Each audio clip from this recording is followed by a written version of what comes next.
Hi, Pete Wargent here from Next Level Wealth. Another workshop for you today. Today we're going to look at Australia in 20 years' time.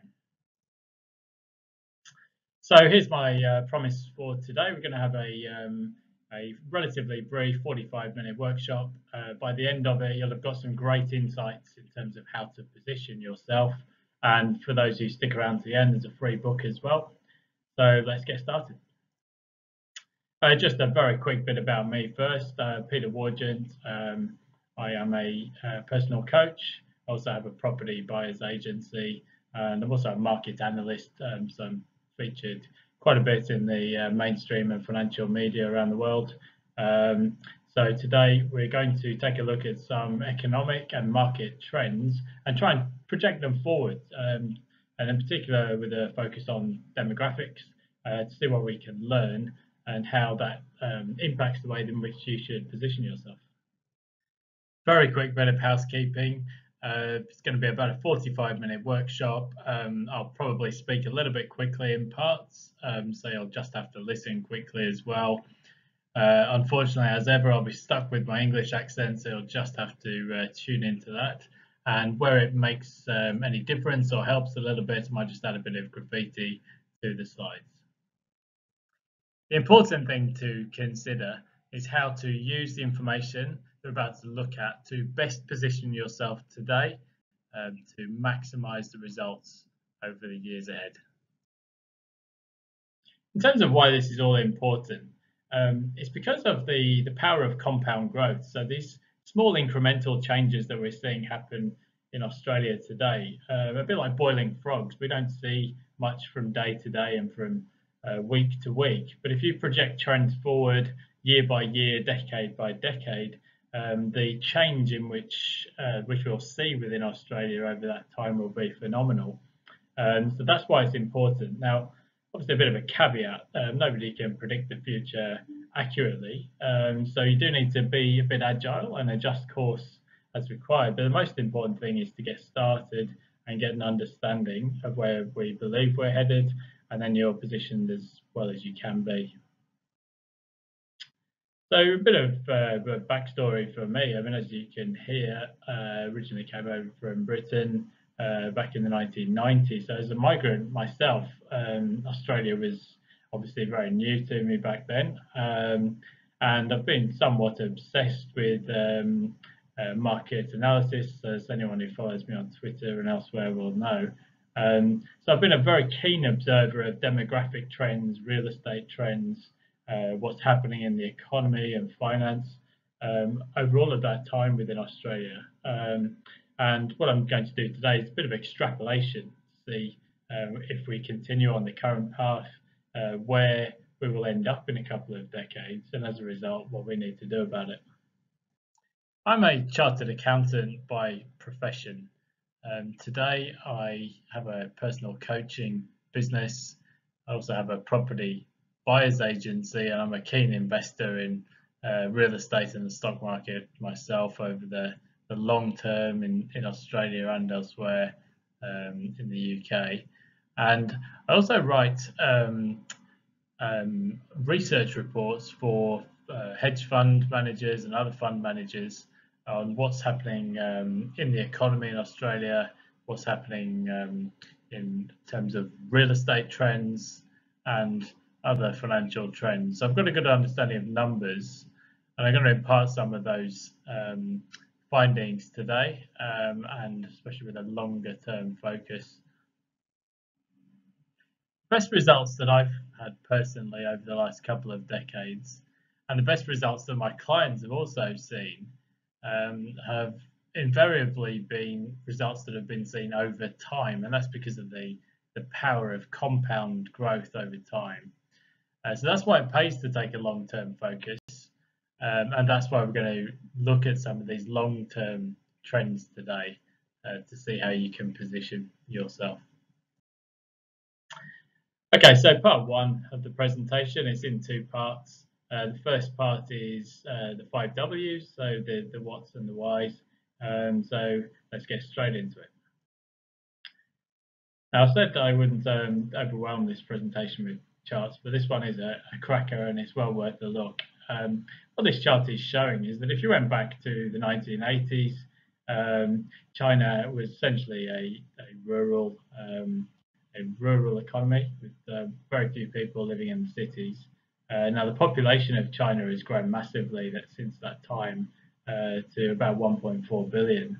But more impressively, what we've seen is this huge decentralization program within China, the biggest urban migration in the history of the planet. So today, you'll see that around 750 million Chinese are living in the cities. Urban life is increasingly common.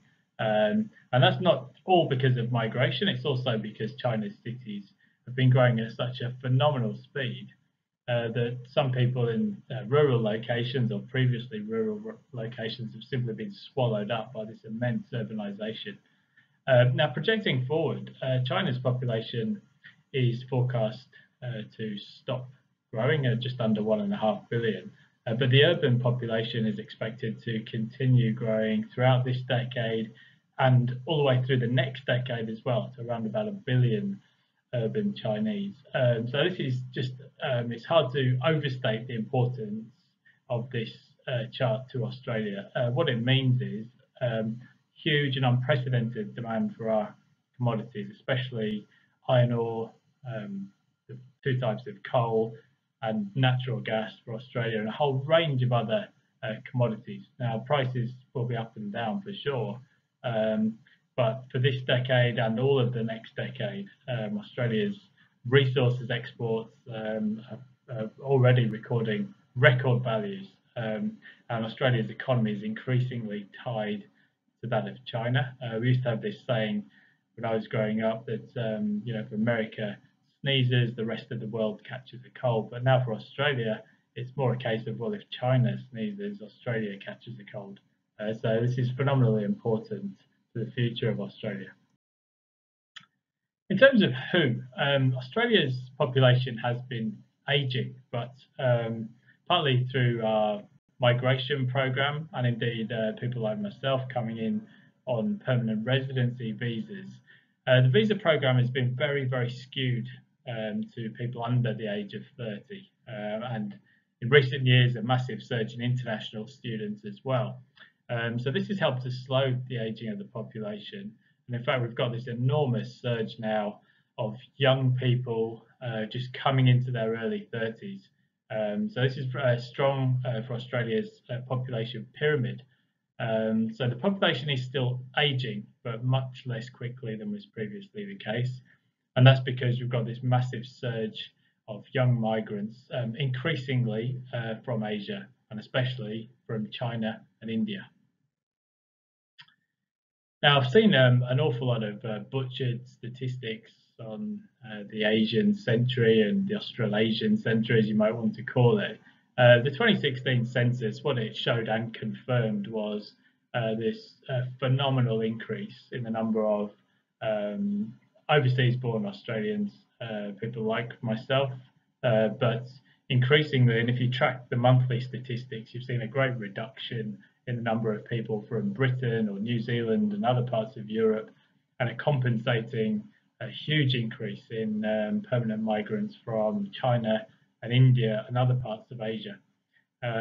Now, if you include people of Chinese heritage, there are now more than 1.2 million Chinese Australians per the 2016 census, a figure that's just growing by the year, and other parts of Asia as well now contributing. So you project these trends forward, it's going to be a very substantial part of Australia in 20 years.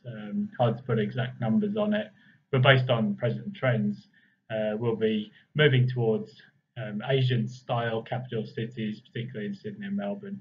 And what that will mean, because of the way the visa programs are structured, professional services firms like the ones that I used to work for, their graduate intakes, they're taking on 100 graduates just by the sheer the weight of international students and migrants from Asia. They're going to be, the graduates coming on to those programs, they're going to be very, very heavily skewed towards Asian Australians. So it's a big demographic and cultural shift that we're seeing over time, very focused on Sydney and Melbourne to date, but other parts of Australia as well.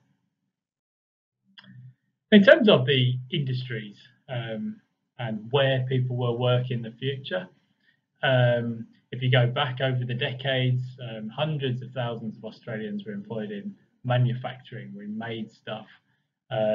Mining is also a very important part of Australia's economy, but mining actually doesn't employ that many people, only around about 250,000 people, and that's after the mining boom. And in fact, that number will continue to fall again now as more processes are automated. Manufacturing has been in this long structural decline as a share of the economy, and it's all been picked up by services, and that's where the future employment is going to be.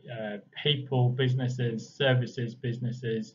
We're going to have buzzing urban economies, particularly in the capital cities, and that trend has been ongoing now for several decades. And we can expect that to continue into the future as well. So if you're wondering the types of sectors that are going to be growing, it's those people, businesses, it's financials, it's industrials in the cities, and anything with a services focus, the insurances, those kind of businesses are the growth sectors. Healthcare is another, of course. In terms of where people are going to live, there's a lot of talk about funneling migrants into other parts of the country, but it's very difficult to turn the tide against this thing. And where population is growing, well, overwhelmingly migrants to Australia head for Sydney and Melbourne in that order, and thirdly to southeast Queensland. So what the most recent statistics have also shown is that migrants not only migrate to the capital cities, they now overwhelmingly remain there. So what this is doing, together with the natural increase in the population, is putting a lot of pressure on those two big capital cities in particular, but also other parts of southeast Queensland as a third population growth hub. And this is something which is actually accelerated in recent years. Now, as the big cities get bigger, so Sydney is now well over 5.2 million. Melbourne's just gone past 5 million this week, according to the estimated resident population figures. So we're going to start to see a bit of a change within the cities. So if you look at Sydney, the big plan now is to have 3 hubs, a bit like going back to the way people used to think of Sydney many moons ago. So we're going to see the main Sydney CBD and North Sydney, and then the Parramatta hub, and then the Western Sydney hub around the new airport and Badgerys Creek. And what we've seen in recent years is that, contrary to what you might expect, commute times on average just haven't been increasing. And that's because people are congregating around these employment centres to the extent possible. And I think we'll see that increasingly. We'll have 3 employment hubs and a number of other satellite hubs, and people living in those nodes, the transport nodes that surround them. Now, population projections are always a bit of a crapshoot, but if we assume that Australia's immigration policy stays as it is now, you can see that by the middle of the century, the population, together with the natural increase, will increase from around about 25 million, where it is today, to anywhere north of 35 million, so a huge increase. Now, it's possible that as governments come and go, there could be some tweaks to immigration policy. In recent years, actually, since this chart was first drawn up, net overseas migration has been tracking way above these rates, close to 250,000 per annum. So that's put the population growth at around 400 or higher at various points in time. But if you just assume these kind of rates of immigration, well, this means massive change for the way the capital cities operate. So you'd be looking at Sydney, a greater Sydney of around about 8 million. Melbourne's growing even quicker than Sydney now, so Melbourne would be heading towards 8 million. Brisbane is some way behind on that curve, but heading in the same direction. So it's massive, massive change. In terms of how we'll live, it's hard to visualize with these kind of numbers what that actually might mean for the cities.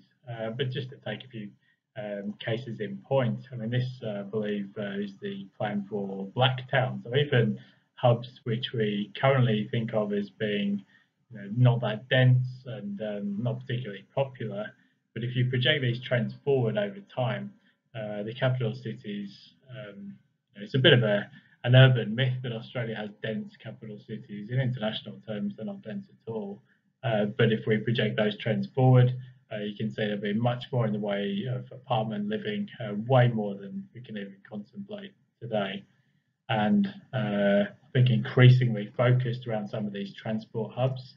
I think from the late 2020s, we'll see electric vehicles taking over from where things are today. So the roads might be quieter, but they're going to be very busy. So public transport, for anyone interested in real estate and owning rental properties, that's why I've always focused on buying properties close to train stations and hard rail, because those roads are just going to get more and more congested over time. And rental properties that are close to transport links for the city and other employment hubs, there'll always be a supply of tenants for those types of properties. And the question is, what does this mean for you in terms of your plan and your ability to maximize results? The tools are all here and the information is all here for you to use. But at the end of the day, all the information in the world is no use unless you use it to take action. And that's the most important thing. And this is the transformation that I work on with my clients. It's about discovering their purpose, what they enjoy doing, what they're good at, what they excel at, and what they can be the best in the world at, because that's where people do their best work. Good things start to happen and you get into that state of flow. And then we can use that to actually build a plan for people to start generating the results they want, and ultimately to create that time freedom that people desire. And now part 2, how to position yourself. There are certain skills and careers and businesses that will be in continual and growing demand over the next couple of decades. So just a few examples: certain types of engineers, software engineers, computer engineers, and programmers. And then you've got healthcare specialists and a range of other trades as well. So sparkies and electricians. There are certain types of career that will be in continual and growing demand. And the same applies to services businesses as well. Over the next couple of decades, there's certain types of people businesses that will continue to be very, very important. The other thing to recognize is the importance of the key role that technology and the internet is having on the way in which businesses grow, the way in which they're marketed, and the way in which services are delivered. And you need to be able to find ways to deliver your service in a scalable manner, because that is the key to profit. The great thing about the internet today is that just from your own home office or your own serviced office or wherever you work from, you can have a global reach, something which even a couple of decades ago just wasn't the case in the same way. So this is a great opportunity for people with great content, people with great ideas, marketing ability. It's a great opportunity for growing businesses in a scalable manner. And this is relevant to you if you can find a service, whether it be it in your career or be it within your own business, where you can add massive value to people's lives, people that are living in these new, busy, buzzing urban economies. If you can find that type of service and add value, there's a ready-made business idea for you. And then you can start to target the types of clients that you want and start to profit accordingly. It's a line in the sand. The information is all there. So today is the day to take action and turn your course towards a brighter future. I will try to record these workshops in one take where possible. So let's just take a few seconds breather for you to consider what's been the most useful for you so far, but most importantly, so I can have a drink of my coffee. And if you're ready to look at the rest of the workshop, let's take a look at 3 key lessons. Okay, so as warned, let's take a look at 3 lessons. First lesson, we're going to look at minding your own business. The first thing to consider is that when things are flowing for you from a wealth perspective, you've got the income that you generate from your business or from your career, and then you invest those profits into real estate or the stock market, depending on your preference, or ideally a combination of both. The most important thing to understand is compound growth. So that's from a business point of view. So the incremental improvements, if you just keep making improvements here and there, they can actually multiply together. And then compound growth, if you just set your money to work for you in real estate or stocks, then that multiplication effect, or the growth on growth, just continues to flow and generate wealth for you over time. There are 3 things to understand about the way in which the internet and technology has changed the way business works. Firstly, to understand how you can attract more people towards your services. It doesn't matter if that's in your career or in your own business. Secondly, to learn how to sell. Now, this is something that's not always popular with people. Certainly, it's not something that comes naturally to me as an Englishman. But learning to sell is a skill like any other, and it can be learned. And it helps to have an understanding of the 4 different personality types of people that you deal with. So some people are very analytical, and they like to see supporting statistics and information to help to get them comfortable. Other people are more emotional, and so on. And just learning how to give people what they need to get comfortable so that you can convert sales. And thirdly, the way in which businesses supply services has changed an awful lot over the last couple of decades. And you need to be able to find ways to deliver services in a scalable manner so you can add more value to more people. I think another thing that's very important to recognize is that just in the space of a couple of decades, the way in which business is done and the way in which services are delivered has changed beyond all recognition. And certainly from a marketing point of view, the way in which people come to find out about your product or your business or your profile has changed dramatically. And therefore, as a consequence, the way in which you run a business also has to change dramatically, because what used to work in the old money is now somewhat different. And there are a lot of little nuances in terms of how businesses work today in the modern and the internet era. And I've by no means mastered them all myself, but it's just it's an ongoing learning process. And I think it's something that's important for people to recognise, and not just to just put information out there just to get your name out there, to actually have a coherent strategy. Second lesson for these future trends that we're looking at. So we know that Australia is going from a population of 25 million today, it's heading towards 35 million plus over the decades ahead. A corollary of that is that there's going to be phenomenal pressure on land values in certain areas. So namely in those capital city areas, and in particular around some of those employment hubs, and the types of areas within sort of a 12-minute commute from some of those employment hubs.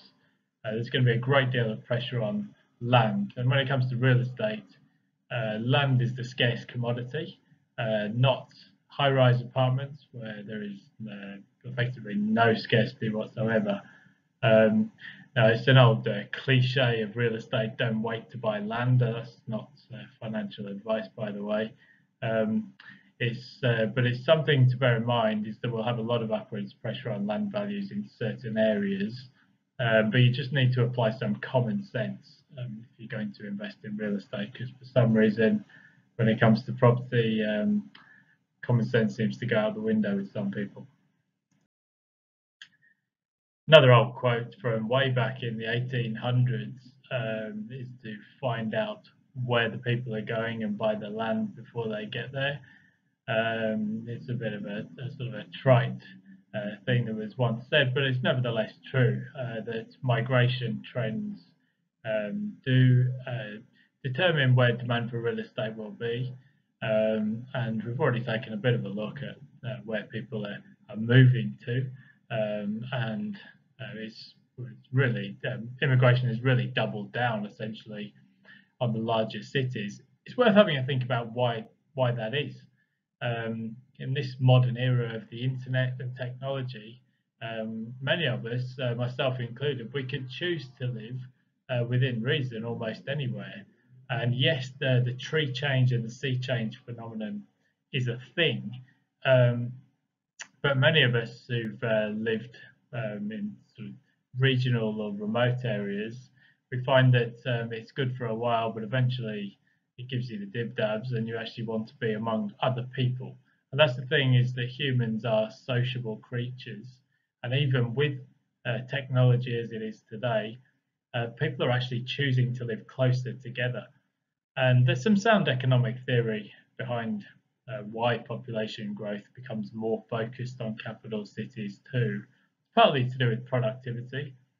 Businesses and employees and people, they interact with each other more productively, so productivity is higher in denser capital cities and close to the centre of those cities. But it's also to do with the changing nature of Australia's economy, becoming very much more a services-based economy. The revenue is often coming from mining, but most people employed in services, and of course most of those services are delivered to other people. So it becomes a self-fulfilling prophecy. Real estate, as I mentioned, common sense for some reason seems to go out the window for some people.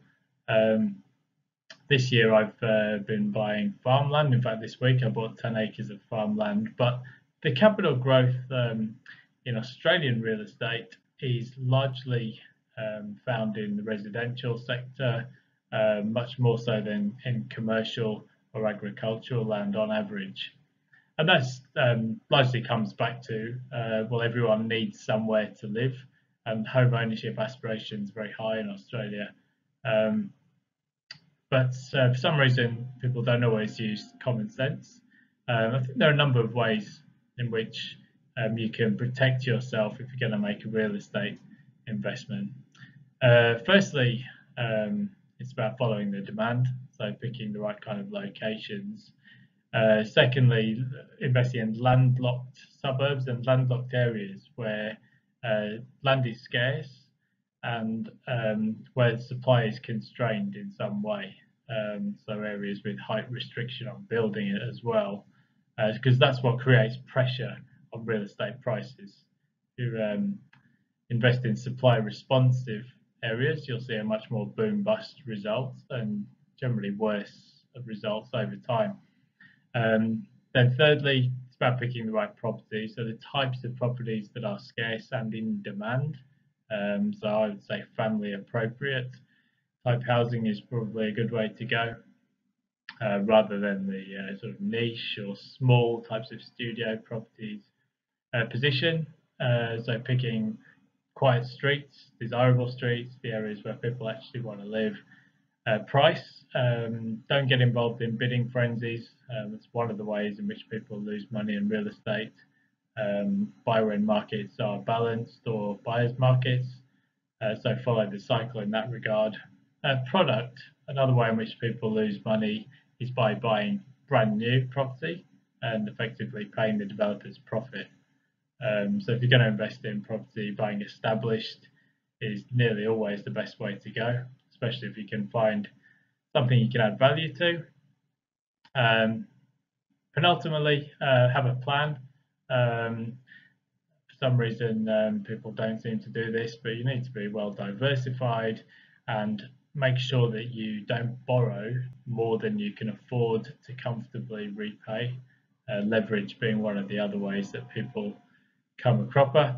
And finally, have persistence, because it's compounding capital growth that creates wealth in investing, and far too many people buy and sell property within the first few years or 3 or 4 years, and they just never get the results. And that's because the best results are always seen over longer periods of time. Third lesson is to just educate yourself about how wealth is created in the stock market. No financial advice here. This is merely a point to say, educate yourself about where businesses and productive enterprise generate the greatest profits. And we've talked about some trends in this presentation. You can well imagine, with Australia's growing and ageing population, healthcare sector is always going to be popular, but there are a number of other sectors of the economy which are set to grow. So let's take a look at those. We often have a misconception about the stock market and returns from the stock market. As I said, there's no financial advice here. Certainly not going to talk about asset allocation or choosing companies to invest in. This is merely an educational point.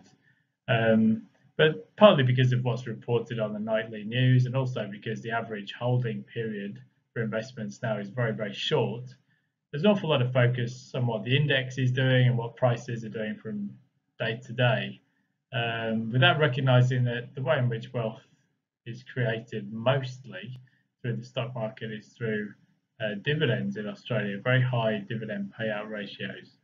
So if you look at the stock market as an accumulated index, it's very often at all-time highs because of the continual income streams that companies pay out. I've already talked about some of the profitable sectors such as healthcare. Another point that people would be wise to educate themselves about is that although resources companies tend to do quite well through various parts of the cycle, over the very long term, the returns from investing in resources companies are way, way worse than the index on average. And that's because they're capital intensive businesses.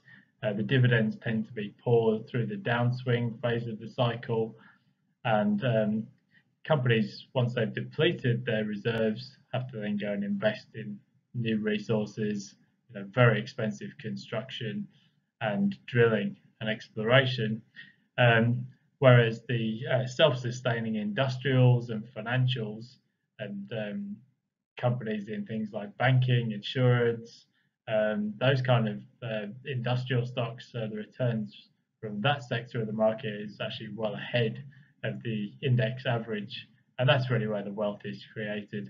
And it's not through commercial real estate trusts or listed property trusts as they once were known. Those also have paid out high yields, but the long-term returns are not as good as the industrials. So just some educational points for you there. No financial advice, of course. A question for you: are you, given the information we've looked at, maximising your potential? There's another question for today, and that's whether you have enough spare time and passive income to live the lifestyle that you want. There's a lot of talk about what does wealth actually mean. I think in the modern context, I think actually having enough time to enjoy life is one of the key missing aspects for a lot of people. What I work on with my clients is how to get them from where they are today to where they want to get to in the quickest and most efficient manner. You essentially have two choices. You can learn the slow way by trial and error and just working your way from A to B, or you can make secondly, you can make a dedicated decision to learn the quick way by committing to reading and educating yourself and hiring a coach to get you from where you are today to where you want to get to more quickly. And it's essentially a shortcut, and that is the fast way to learn. Now I'm just going to talk very briefly about the solution that I've built, a little bit about my coaching program. I'll keep this short, just a few minutes. An honest admission for you about myself, as I've mentioned elsewhere previously, I'm a relatively slow learner when it comes to these things. Certainly have no natural entrepreneurial flair or anything like that. But that only gives me the confidence that if I can do it, I know that other people, given the right tools and information, other people can do it too. And what I can say is that it's tremendously rewarding when you find your purpose and you can deliver more value to more people and start to see the fruits of those labours as you compound and multiply the results. And that's from your own business and from the way you invest your profits. And just seeing that growth upon growth, it's a tremendously rewarding place to get to.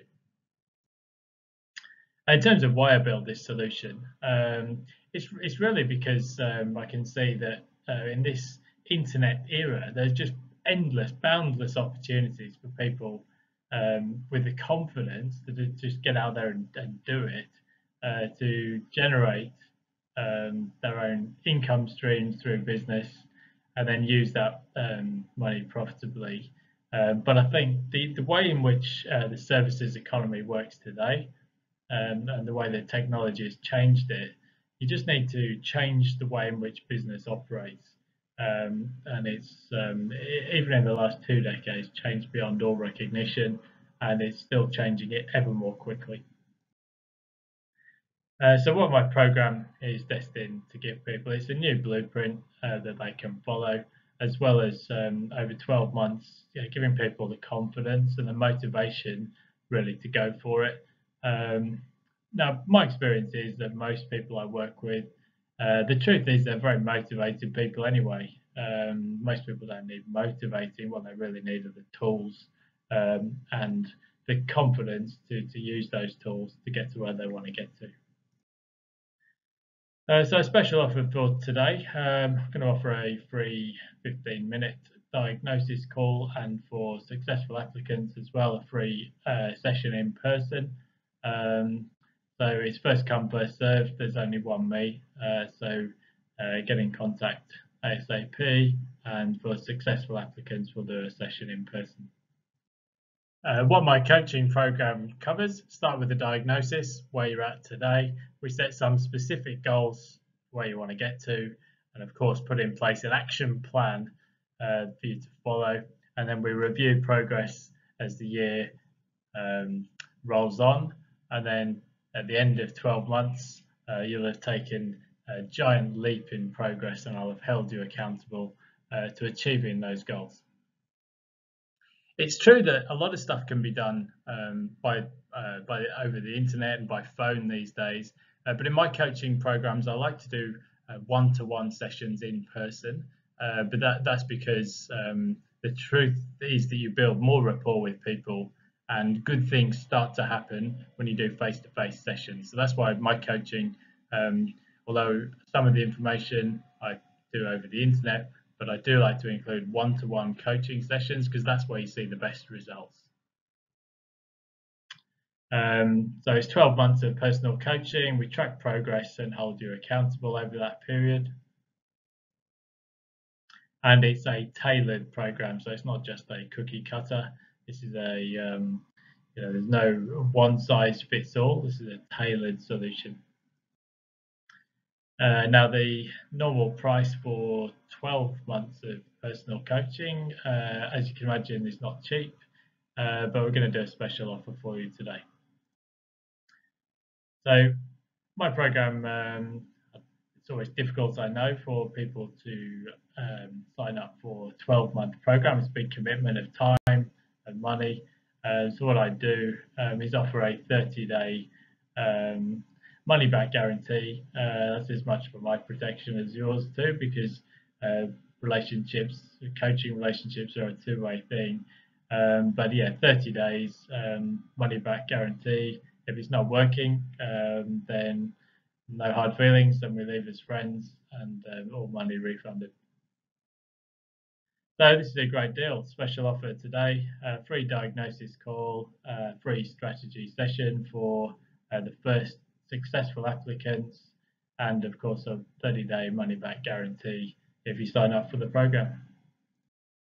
Now, everybody says that their products and services are limited these days, but in this case, it is literally true because there's only one me, so I've got a limited capacity. So it's first come, first served basis. So sign up today and look forward to working with you. I said there'd be a free book for those who stuck around. Go to the website gonextlevelwealth.com.au and download your free book there. So just to summarise for today's workshop, we're talking about trends over the next 20 years. We're going to see very much more, it's going to be a much more Asian cultured Australia in the future. It's going to be a much bigger population. We're going to be living closer together in the big capital cities. We're going to be a much more public transport focused country, working in services jobs, and businesses and people interacting very frequently within those urban hubs. So you can position yourself with an understanding of those key trends from a business point of view, and from a career perspective. From a real estate perspective, you need to understand where you want to own land and residential property. And from a stock market point of view, well, that's outside the scope of this presentation, but I would urge people to get an understanding, at least, of where the stock market wealth is created.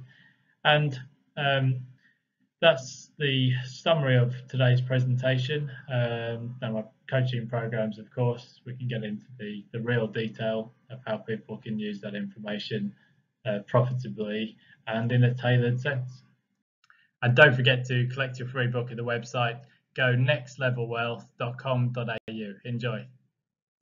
And that's it for today. So get in contact at the website gonextlevelwealth.com.au, and thanks for tuning in. Cheers.